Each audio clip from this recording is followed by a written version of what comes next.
Hello everybody, this is Fronito Bob here, welcome to another NASCAR race review. Today we'll be reviewing the Southern 500 and the Federated Autoparts 400. I would have reviewed the Southern 500 last week, but unfortunately I just didn't have enough time to do so. But on the bright side, I have a lot of things to talk about in this video. So let's just begin with the Southern 500. So it was a fairly good race for the most part. You know, it was enjoyable and stuff. Then it could happen. Obviously, it's been a week since I've seen that one, so sausage here, I guess. It was an interesting race overall. Truex, of course, was leading at Darlington. I was kind of hoping for another Martin Truex Jr. win, but thankfully that happened, and we got Denny Hamlin to win this race. Yes, Denny Hamlin wins the Southern 500, the first ever actual throwback scheme driver thingy to win a race here at Darlington. You know, the throwback weekend. Now it's in its third time of happening. I remember 2015. It was winning that race, and that wasn't even a throwback at all. 2016 was half of a throwback thingy. Like, Truex was driving like a bluish paint scheme as like a throwback, I guess, which wasn't really not much of a throwback because it wasn't really throwback to anybody. But now we have Denny Hamlin, a full-on throwback paint scheme, which is honoring Mr. Modified, I think it was. And not only did Denny Hamlin win the Cup race, but he also won the Xfinity Series race. I honestly couldn't give a darn about Denny Hamlin winning the Xfinity Series because, of course, Cup drivers are going to win the Xfinity Series. But Denny Hamlin winning the Southern 500, the actual race where he should be in, I approve, I guess. So, yeah, and of course Joey Logano wins at Richmond, but thankfully the playoffs will be starting soon for the Xfinity Series, which means that no Cup drivers will be allowed to race in that series, and these Xfinity guys will have the series all to themselves for the remainder of this championship, which means that William Byron can go on to winning a championship the way that he should. Some say that Justin Allgaier should win the Xfinity Series championship this year, but I think it should be William Byron, because William Byron, he's shown so much talent this year, and I'm hoping that he'll be good driving the 24 next year in the Cup Series, especially they'll be driving a Camaro still, but it'll be in the 24, and it'll probably be sponsored by Exalta, maybe. I'm not 100% sure, but hopefully it does. Hopefully so. And so there's that. That's the Southern 500. Not really much happened during the week. So then move on to the Federated Autoparts 400, the Chase cutoff race, at least, or playoff cutoff race, I guess, for at least 2017. 2018, Richmond will be moved into the playoffs, and Indianapolis will be the final race before the playoffs. And remember, it's called the playoffs now. The Chase is gone. The playoffs, I'll get to the playoffs later on, but, so anyways, into the Federated Autoparts 400. This race was also fairly good for the most part. There was a few dull moments in this race, but overall it was at least, it was half interesting to watch, Obviously, Martin Truex Jr. being Martin Truex Jr. win the stage. That's honestly not surprising anymore, considering that Martin Truex Jr. wins all these stages, and people already said that he was the regular season champion before the playoffs even started. But oh dear, the playoffs, they might look a bit skeptical, but I'll get to that in a bit. So, what was I gonna say? Sausages. So in Federated Autoparts 400, it was a fairly decent race, but there was one moment in this race, or maybe two moments in this race that were just a bit broken. Like there was there was multiple cautions in this race here, Richmond, but there was two cautions apparently that were really triggering. Like, first off, they brought a caution out because Matt Kenseth jammed on his brakes. Yeah, I really don't know how NASCAR was able to confuse Matt Kenseth. I mean, what? Why? How? How do you do that? NASCAR is so skeptical of cautions these days. There was one time back in 2011 where there was this big crash, everybody was wrecking, and nobody took notice of this, and nobody brought a caution. And yeah, so basically what happened is that Matt Kenseth, he locked up the brakes, which caused smoke to come out of his car, and you would have thought he was blowing up. And NASCAR, when the moment that they saw the smoke coming out of Matt Kenseth's car, they immediately threw a caution.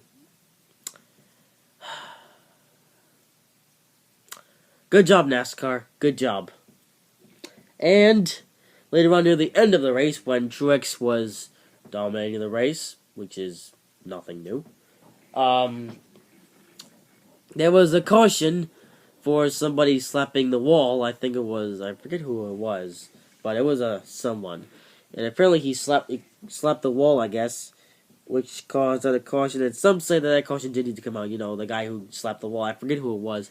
He could have just drove to pit road and stuff all by himself, and, you know, the race would just continue on from there. But they brought a caution, and Truex, yeah, stuff happened. He was leading the race, but then problems happened for Truex, and Kyle Larson went on to win at Richmond. And I'm fine with Kyle Larson winning this Richmond race, although I kind of wish that it could have been somebody else, maybe somebody new. But I guess stuff happens. I couldn't really decide, though, who could have won here in Richmond. Like, you know, it could have been Joey Logano, it could have been Matt Kenseth. It wasn't one of those drivers. It was just Kyle Larson. So it's basically yet another Kyle Larson win. So nobody's surprised. I have a cold, which is why I'm using this hanky here. Well, it's not really a hanky. It's actually toilet paper that I'm using to get the snot out of my nose. And, yeah, I have a slight cold, so if my voice sounds a bit stuffed up, that's the reason why. But, yeah, so there you go. So that's my reviews of the past two races. Yeah, that's Richmond. And now it's time to get into something that happened today. So it turns out that in midday, it was announced that Smithfield would go over to sponsor Stewart-Haas Racing, because apparently Smithfield put in a total of $100 million into sponsoring the 43 for Richard Petty Motorsports, and they didn't get too much money back.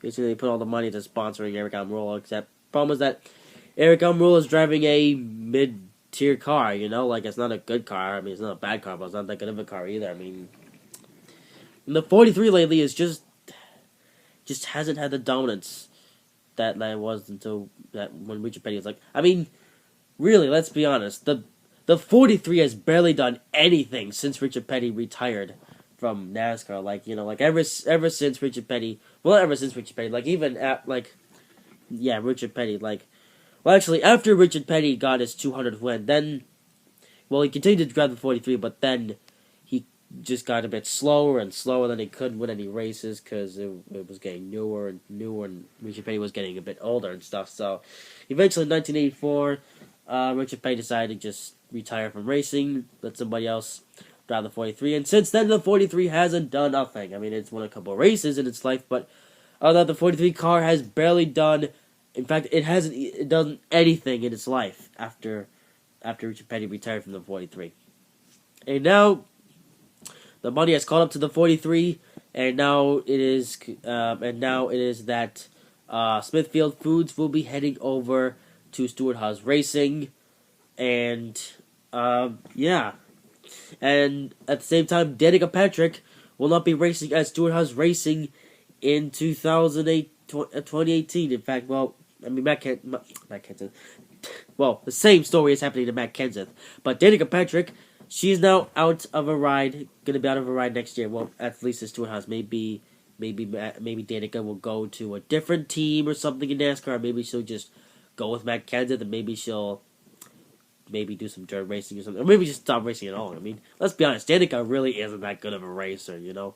The only reason why she won that one Indianapolis race in Japan, I think it was well, mainly because of fuel strategy. But ever since then, Danica Patrick has not won a single race in her life. Like, seriously, Danica, like, I'm pretty sure that pretty much everyone can agree that Danica is the most overrated driver in motorsports history. Like, seriously, the amount of marketing that goes into Danica is just over the top. And it's about time that Stewart-Haas Racing woke up, and now Danica will not be at Stewart-Haas Racing next year, and they'll be putting somebody in the 10 that actually has some potential. I wonder who could go to the 10 next year. Maybe it could be maybe now it's an opportunity for Matt Kenseth to get a good ride next year, Or who knows, maybe Bubba Wallace can get back a job, you know? Because Mr. Bubba Wallace, yeah, after his Xfinity Series team shut down, he was left without a ride, and now he's stuck without a ride. But who knows, that could change next year when Bubba Wallace is in the car, so racing, or maybe Matt Kenseth, maybe he's in one of those rides. I don't know. But hey, at least this opens up a spot for yet another new driver to step in, you know? I mean, we got so many new drivers already coming in next year. Like, well, at least moves like we've got Eric Jones going to Joe Gibbs Racing. Like it's a new era for quite a few teams. Like, you've got a new era for Hendrick Motorsports.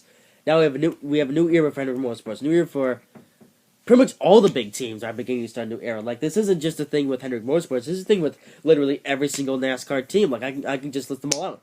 Hendrick Motorsports, you got William Byron in the 24 and Alex Bowman in the 88. Penske, you've got Ryan Blaney, now going to be in the 12 at Penske next year. Joe Gibbs Racing, you've got Eric Jones in the 20, which is, well, interesting. I mean, you got Daniel Suarez in 19. Well, that's already been a thing since the beginning of this year, but, you know, I wish Daniel success in the future. And now we have Suarez Racing. A new driver is going to be in the tent. So it's like all four big teams in NASCAR are going to be starting a new era, or at least somewhat of a new era of a new driver being in a new car. Like, there's only young hopefuls in NASCAR now, you know? It's like Cars 3 is happening in real life, you know? It's like, it wasn't only a thing in Cars 3 where the old drivers were getting replaced by new ones. No, that's the exact same thing is happening in real life NASCAR. And it's insane, isn't it? And pretty much everyone can agree that is insane indeed.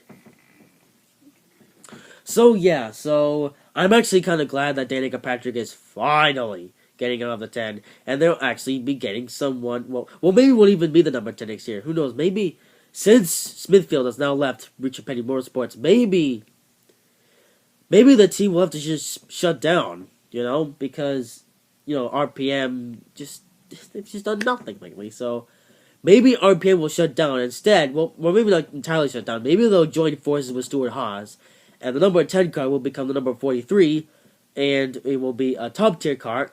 I mean, we'll have Bubba Wallace in there, and as soon as Bubba Wallace learns how to drive a NASCAR Cup car, the 43 can go back to being I should say possibly go back to being the dominant car that it was when Richard Petty was in that thing. Who knows? The 43 could finally come back after a million-long-year drought.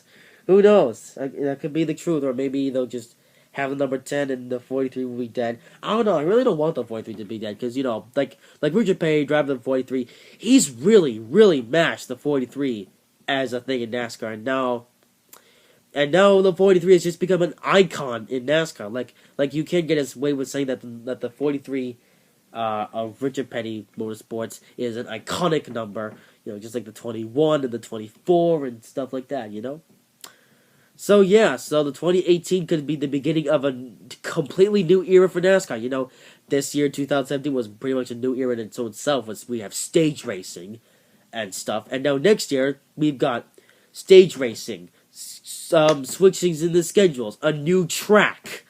And we got the Camaro and a million new drivers replacing all the oldies that will be going somewhere else, I guess. You know, well, you've got Dale Jr., who's now going to retirement. You've got Casey Kane, who could possibly do some dirt racing and stuff. Now you've got Danica Patrick, who may not even be in a ride next year. Maybe she'll go back to Xfinity or something. I don't know. But, yeah, I'm rambling on about the future NASCAR now. But I think that's really all I need to say right now. If there's anything else you would like me to, you know, make interest out of, I guess, then you can just put in the comment section down below. But I think I've spoken quite a few about, you know, the past two races and my thoughts on the future of NASCAR. So that's going to be the end of this video. Hope you guys have enjoyed it. If you did, make sure to like, comment, and subscribe if you haven't already. Make sure to subscribe for these race reviews. Oh, one more thing that I should also say is that I will be making a playoff predictions video. I'm going to get to work on it tonight, and hopefully it'll be up by tomorrow. Because, you know, pretty much everyone's doing a video on their predictions for the playoffs, and I want to join the club. I'm getting a call from Sausages, so I shall see you in the future. Well, tomorrow, maybe. I don't know if I'll do another video today on this one. I don't know. See you next time, guys. Bye.